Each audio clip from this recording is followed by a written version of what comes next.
Ho, ho, ho! Merry 12 days of AI Christmas. You won't know you're being sold to like an 80s movie where they're holding up a can to the screen and, yeah, buy this. Yeah, exactly. Like Wayne's World when they're drinking Pepsi. A stack of people are going to move over to Android devices because Google is going to just move further and further ahead. You've got a Gemini-enabled device that's going to make a lot of people move across to it. Every time I post something on LinkedIn, I'm getting the AI-driven automated messaging. We're going to get more of that. But what that's going to mean is people are going to value the human connection more. If you think about ChatGPT's release in November 30th, 2022, what it looked like versus ChatGPT 5.1 today and all the functionality and features and what it can do, it's night and day. I think that's going to be one of the biggest things is the ability of these tools to constantly iterate, and they're all outpacing each other to try and bring out the next things.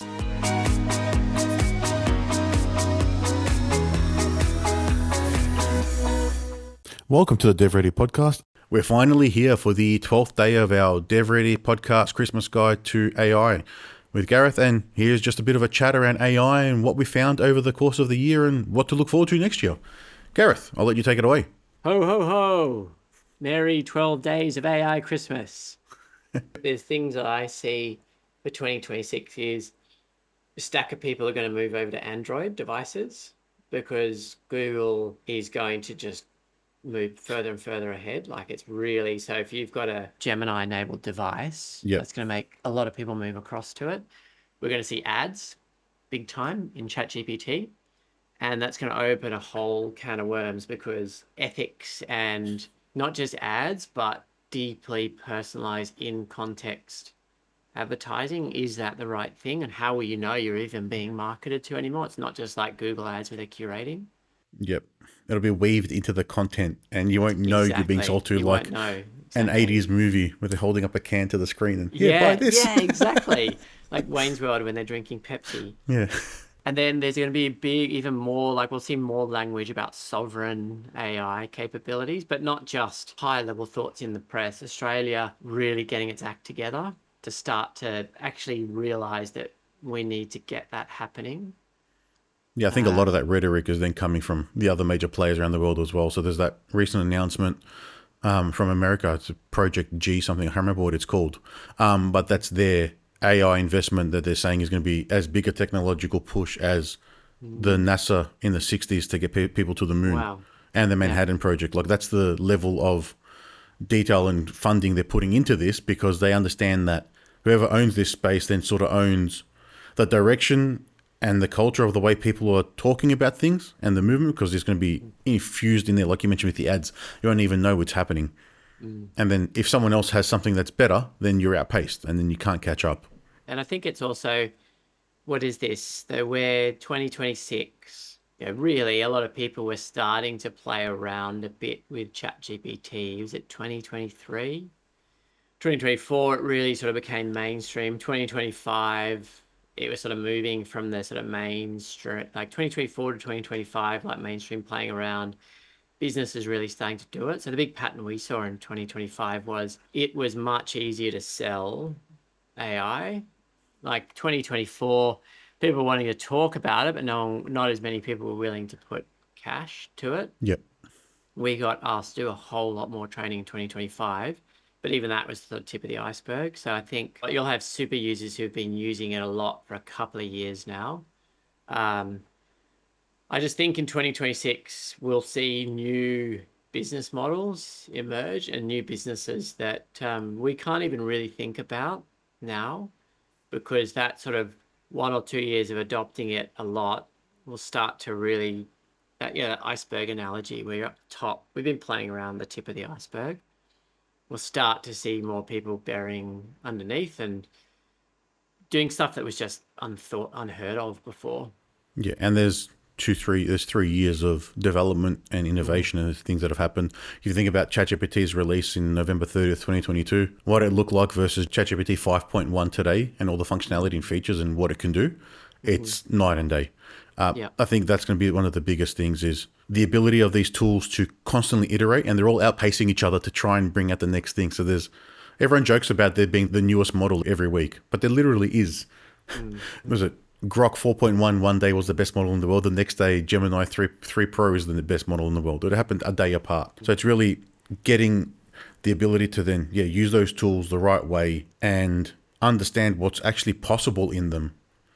And that conversation is definitely being made easier by those tools to then get people like yourself in for training, or people like ourselves in to then build solutions that use AI, because now a lot more people understand the capability of them and they can understand how to utilize them in their business to get some benefit. It's not just, it's an email writer or it writes blog posts for me, which I think was the sentiment around a lot of business for the longest time. I think as well, one hypothesis I have next year is a bit of consolidation. So the first couple of years, lots of tools, all sorts of stuff being built. I think you'll see a lot of, and we tell so many organizations, is you can do 98% of what you need to do with a team or enterprise account for ChatGPT or Claude or Gemini. And we're still 2025. There was a bit of the fancy demo, and we'll jump onto all the latest stuff. And this company's doing XYZ. We need to do it ourselves.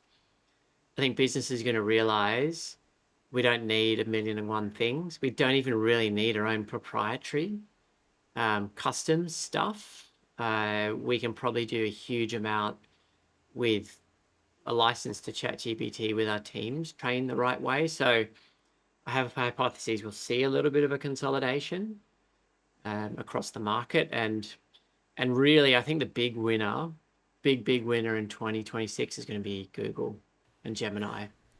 Yep. It's even just the last couple of months. I think they're really like after the night. What was it? 2024. The nightmares they had with Bard. Yeah, Bard was, everyone just wrote off Google and thought the AI race was theirs to lose, I think is how it was worded, and they effectively had lost it at a point until they released the rebrand of the Gemini models. But yeah, that's really going to change. I think if you're looking at company wise, the Alphabet, and the difference with them is they make their own processing chips. So they've got the TPUs, the tensor processing units, which compete with NVIDIA. So not only are they like OpenAI and able to deliver models at the frontier level, they can also build their own hardware to train everything on. So they're not beholden to NVIDIA either. So that's probably another leaf in their, another cap in their bow, or however you say that statement, that puts them ahead of where everyone's thinking.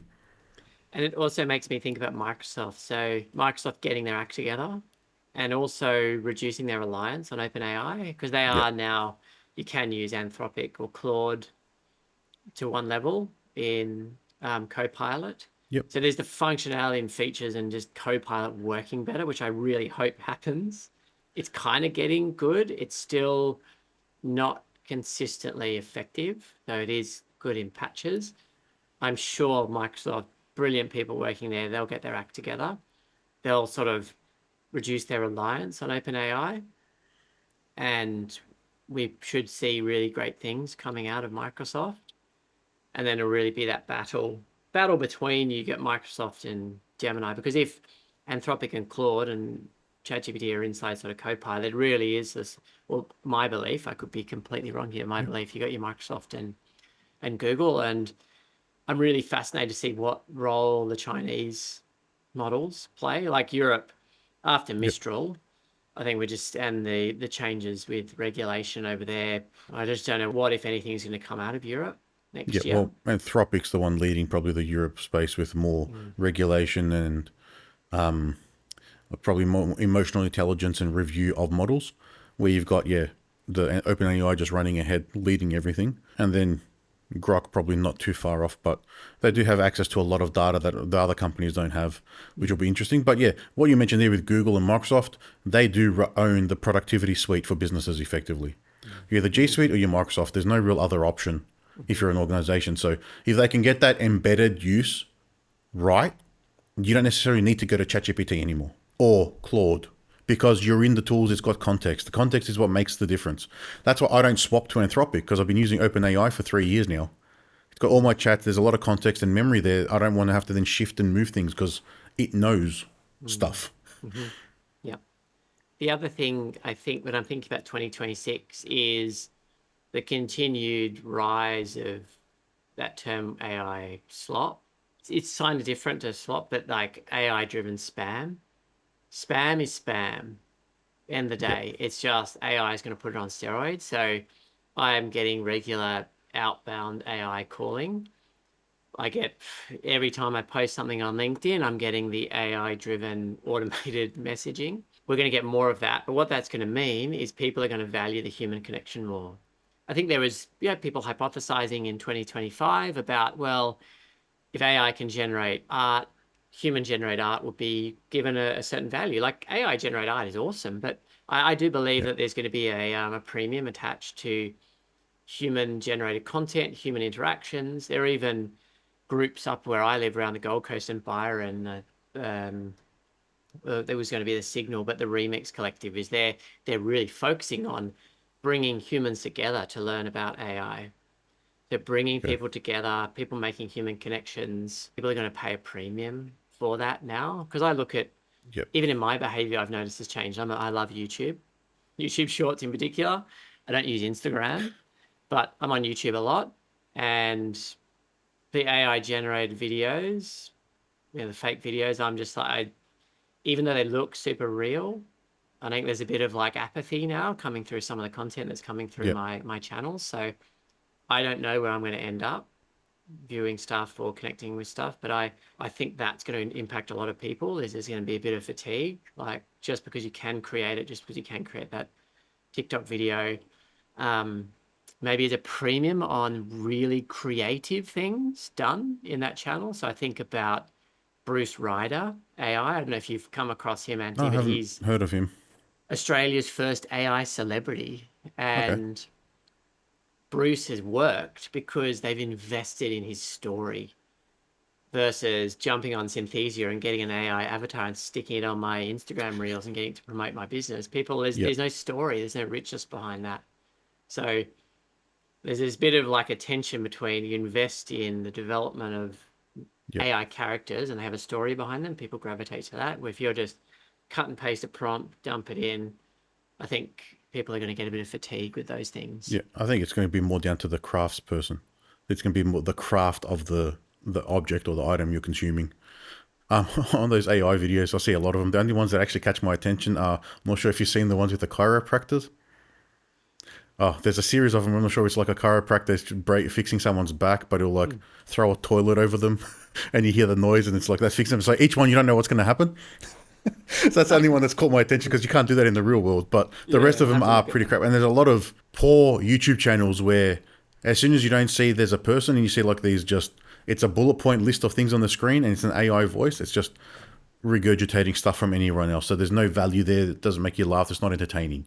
So I think that's going to come down to a lot of it is going to be that connection, as you mentioned, the craft of the thing. And then are you actually getting entertained or getting something useful out of this person? Because it's all about that in the long term. Everyone can make it. Just because everyone can doesn't mean they should. And that point about value as well, it makes me think that what I'll be placing more value on is people I want to learn from about AI, people who've spent the time putting the work in, not the headline grabbers. Like I've seen over the last 6 months, I'll call them AI influencers versus actual people who spend the time. So MIT report came out about ChatGPT making you dumber. Oh, that was fun. But if you the instant responses about it, people just regurgitate the headline and put a post because they wanted to win and get their content out there. That's all crap. I wait now for the people who spend the time and I've read the report, I've done this, and this is what I've found. Those people, if you're any sort of content creator in this space, and you're in that space, you're going to do well because people are going to want to actually learn from the people that do the work, not the influencers that can grab a headline, put a prompt in and ask ChatGPT to regurgitate a post about ChatGPT agent builder came out, N8N is now dead. Well, no, the actual real story there is learn both and you get good skills to navigate the AI world. So like Nate Herc for me, he's a great example. Follow the actual thought leaders, the ones actually thinking about it, putting some critical analysis into it, giving an opinion, not just regurgitating facts and information. Yeah, I do a bit of both in those weekly summaries that I do, but I'm still reading from an AI script, which is part of the AI sloppiness that comes out of what we do, but it lets me give my opinions after what I remember what I've talked about. So you have to use it to help you. I'm sure everyone else is using it to do research, so it's just trying to make things engaging is difficult, I think, especially when you're doing like a lot of content creation. And it's having those AI influencers just trying to do clickbait titles and just grab everyone's attention when everyone's saying the same thing. Not only is it's boring information, it's very hard to differentiate if you're one of those people as well. So as you mentioned, trying to be the first one to post it is probably the goal, because once the flood of the tsunami of sameness comes along, how do you stand out? And I think and I'm a big fan of your Monday morning read. I don't know how many people actually watch them.